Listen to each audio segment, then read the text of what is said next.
Qatar-Iran clash erupts over downed pilots as the fate of the missing flyers remains unknown. Qatar faces pressure as Mojtaba warns Doha to release Iranian pilots allegedly held after the clash. Qatar and Iran clash over missing pilots as Doha denies holding the 3 Iranian flyers.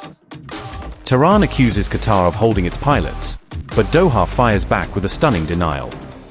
Qatar challenges Iran's claim as tensions rise, raising fears Mojtaba's forces could resume attacks. Qatar has categorically denied holding Iranian pilots shot down during the March attack, rejecting Tehran's claims that they were detained.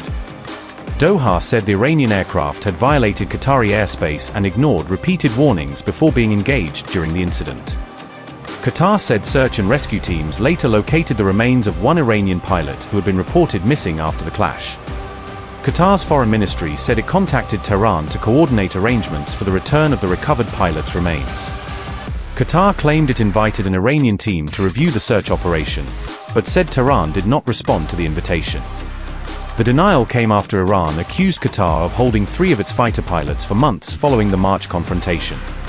Qatar said the allegations were misleading and came as regional diplomatic efforts were underway to reduce tensions between the 2 sides.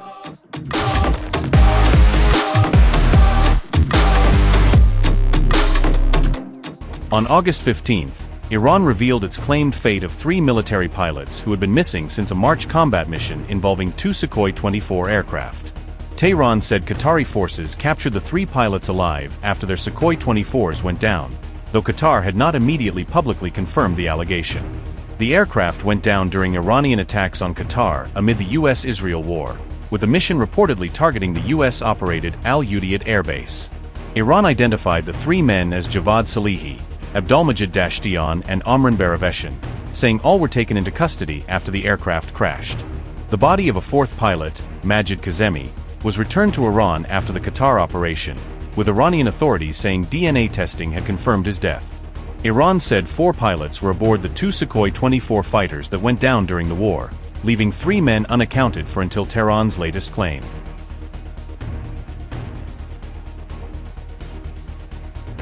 Mohammad Bagherzadeh disclosed their alleged fate in a letter addressed to the president of the International Committee of the Red Cross, urging intervention for their release. The letter was later published by the IRGC-affiliated Fars news agency, making it Iran's first public assertion that the 3 pilots survived and were held in Qatar.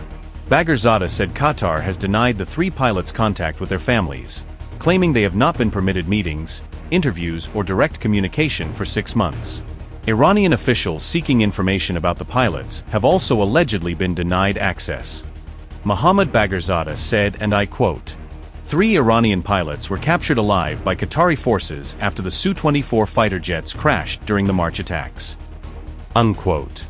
Iranian officials had previously said information about the 3 pilots was incomplete, maintaining that investigations and diplomatic efforts to trace them were still underway. Until now, Tehran had publicly described the fate of the 3 servicemen as unclear, even as it urged Qatari authorities to provide more information. The new disclosure marks Iran's first claim that all 3 survived the crash and entered Qatari custody, a claim for which Doha had issued no immediate public confirmation.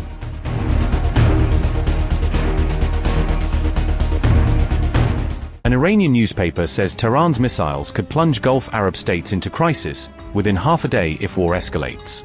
Kayhan argues that any attack on Iran's energy infrastructure would be answered by strikes that rattle Arab state systems. The paper's warning came just as Trump halted a major attack plan on Iran's energy sites. Notably, reports point out that the newspaper's editor-in-chief is appointed by the supreme leader, underscoring its political weight. Kayhan newspaper reported, and I quote, "The Islamic Republic is capable of using its missiles to plunge these countries into crisis within half a day. Damage to Iran's energy infrastructure would reduce services but not halt them entirely, while Arab states would face the opposite situation. The Islamic Republic could use its influence to shape internal developments in regional countries and help bring new governments to power." Unquote.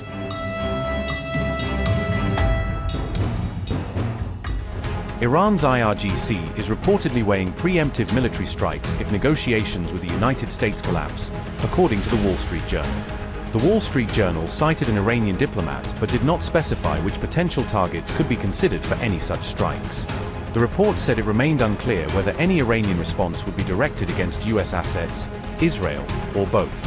Meanwhile, regional mediators have continued diplomatic efforts to secure a new ceasefire agreement between Washington and Tehran. The Wall Street Journal reported that Qatari mediators presented Iran with a fresh proposal to reopen the Strait of Hormuz. According to the report, Iranian diplomats responded positively to the proposal, raising hopes that a broader compromise could be reached. The proposed arrangement would introduce new shipping traffic patterns designed to facilitate maritime transit through the Strait of Hormuz. The Wall Street Journal said Iran continued to insist on retaining control over at least part of both designated shipping lanes. Upgrade your news experience with the all-new HT app. Download now.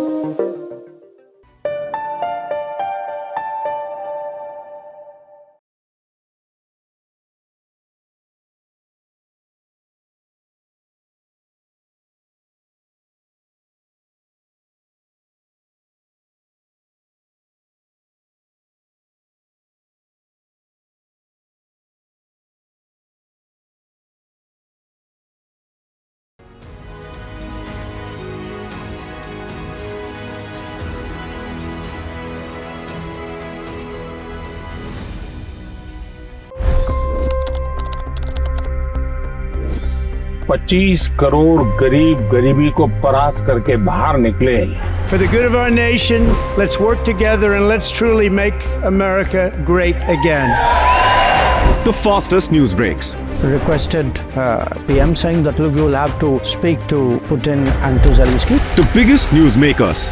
The relationship with India is probably the most important bilateral relationship the US will have for the rest of this century. The capital delivered quite an election result today. Expert analysis. The million-dollar question today is how to stop this dance of death. Ground reports. I'm standing at the crossroad of the Kumbh Mela. Behind me are more than 100 entry ghats. Long-form interviews. Exclusionary politics is reflected in Manipur case as well. You don't bother because this is a small state. Have you ever wondered what happens when a banking dynasty meets tides of world history, intrigue, and a dash of myth? Why exactly did the US topple the Sheikh Hasina government? HT videos. We don't just break news, we break it down.